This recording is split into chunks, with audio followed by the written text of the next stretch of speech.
જય શ્રી સ્વામિનારાયણ. ક્યારે એવું બન્યું છે કે ધ્યાન કરવા બેઠા હોઈએ પણ મન છે કે ક્યાંયનું ક્યાંય ભટકતું રહે? જો હા, તો ચિંતા ના કરતા. જુઓ, આધ્યાત્મિક માર્ગ પરનું એક સૌથી મોટું લક્ષ્ય છે ભગવાન સાથે અખંડ જોડાણ સાધવું. પણ સાચું કહું તો ત્યાં સુધી પહોંચવાનો રસ્તો ઘણીવાર અઘરો લાગે છે. તો ચાલો, આજે આપણે આ પડકારને બરાબર સમજીએ અને એને પાર કરવા માટે એક આધુનિક અને સરળ રસ્તો શોધીએ. તો સ્વામિનારાયણ સંપ્રદાયમાં સાધનાની સૌથી ઊંચી સ્થિતિ કઈ છે? શ્રીજી મહારાજ પોતે એને અખંડ વૃત્તિ કહે છે, એટલે કે ભગવાનમાં મનનું એકદમ અતૂટ, સહેજ જોડાણ. જરા વિચારો, જેમ કોઈ આપણને બહુ વહાલું હોય ને, એની યાદ આપોઆપ આવી જાય, બસ એવી જ રીતે ભગવાનનું સ્મરણ રહે. આ સ્થિતિ તો શુદ્ધ પ્રેમ અને ભક્તિમાંથી જ જન્મે છે. પણ આટલી સહેજ અવસ્થા સુધી પહોંચવા માટે શરૂઆતમાં પ્રયત્ન એટલે કે અભ્યાસ કરવો જ પડે છે. તો આપણું લક્ષ્ય તો નક્કી થઈ ગયું, ભગવાનમાં અખંડ વૃત્તિ. પણ આ આદર્શ અને આપણી અત્યારની જે વાસ્તવિકતા છે એની વચ્ચે એક મોટો પડકાર છે.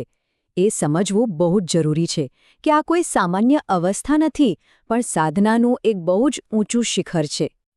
તો પછી એ લોકોનું શું, જેઓ હમણાં જ આ રસ્તા પર ચાલવાનું શરૂ કરી રહ્યા છે, જેમનું મન હજારો વિચારોમાં આમ તેમ દોડતું હોય?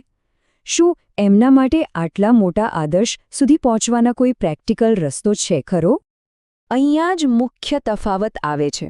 જુઓ, એક તરફ છે અખંડ વૃત્તિની આદર્શ સ્થિતિ, જે એકદમ સહજ છે, પ્રેમથી ભરેલી છે. અને બીજી બાજુ છે એક નવા સાધકની વાસ્તવિકતા. એમના માટે આ કોઈ સહજ વાત નથી, પણ એક સભાન પ્રયાસ છે. એમને પહેલાં તો પોતાના આ ચંચળ મનને સમજવું પડે છે, અને પછી ખૂબ જ ધીરજ અને મહેનતથી એને ભગવાનમાં જોડવાનો અભ્યાસ કરવો પડે છે. અને આ જ વ્યવસ્થિત અભ્યાસ છે ને, એને જ ધ્યાન કહેવાય છે. અને ચાલો આપણે સાવ સાચું કહીએ તો આ અભ્યાસ સહેલો તો નથી જ. ક્યારે 5 મિનિટ માટે પણ આંખો બંધ કરીને શાંત બેસવાનો પ્રયત્ન કર્યો છે? ખબર છે ને, વિચારોનું કેવું પૂર આવે છે. નવા સાધકો માટે તો આ નાનકડી લાગતી ક્રિયા પણ જાણે કોઈ મોટો પહાડ ચડવા જેવી બની જાય છે. તો શું આનો અર્થ એવો થયો કે પ્રયત્ન જ છોડી દેવો? શું આ શરૂઆતની મુશ્કેલીઓને સહેલી બનાવવાનો કોઈ રસ્તો નથી? સારા સમાચાર એ છે કે આજના આ ડિજિટલ યુગમાં આ પડકારનો એક આધુનિક ઉપાય છે. બસ આ જ સમસ્યાને ઉકેલવા માટે એક ખાસ સાધન તૈયાર કરવામાં આવ્યું છે. સ્વામિનારાયણ દિવ્ય ધ્યાન યુટ્યુબ ચેનલ. આ ચેનલ આપણી અત્યારની સ્થિતિ અને પેલા આધ્યાત્મિક આદર્શ વચ્ચે એક પુલનું કામ કરવા માટે જ બનાવવામાં આવી છે. આ ચેનલનો જે અભિગમ છે ને, એ ખરેખર ખાસ છે, કેમ કે એ 3 મજબૂત પાયા પર બનેલો છે. પહેલું, અહીં ધ્યાન કરવાની રીતો એકદમ સરળ ભાષામાં સમજાવવામાં આવી છે.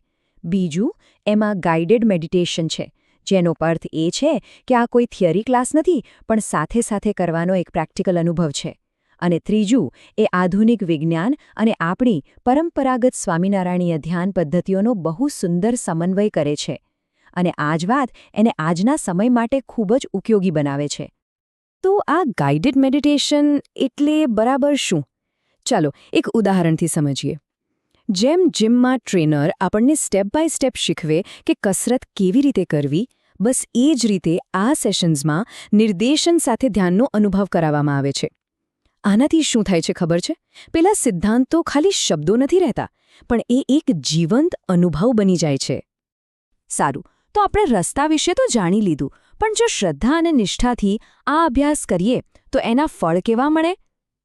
ચાલો હવે એ જોઈએ કે આ ધ્યાન પદ્ધતિઓથી આપણને કેવા નક્કર આધ્યાત્મિક ફાયદા થઈ શકે છે.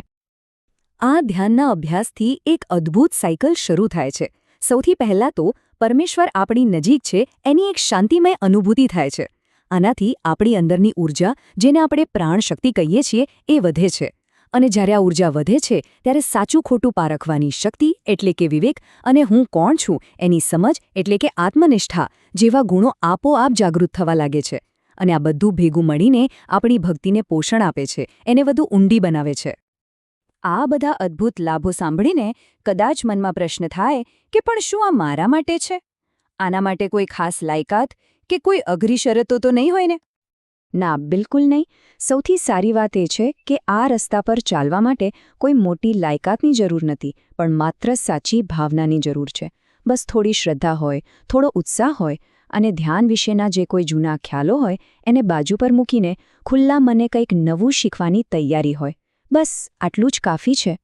તો જુઓ, આપણે અખંડ વૃત્તિના આદર્શથી શરૂઆત કરી, નવા સાધકના પડકારોને સમજ્યા અને સ્વામિનારાયણ દિવ્ય ધ્યાન ચેનલના રૂપમાં એક આધુનિક ઉપાય પણ જોયો.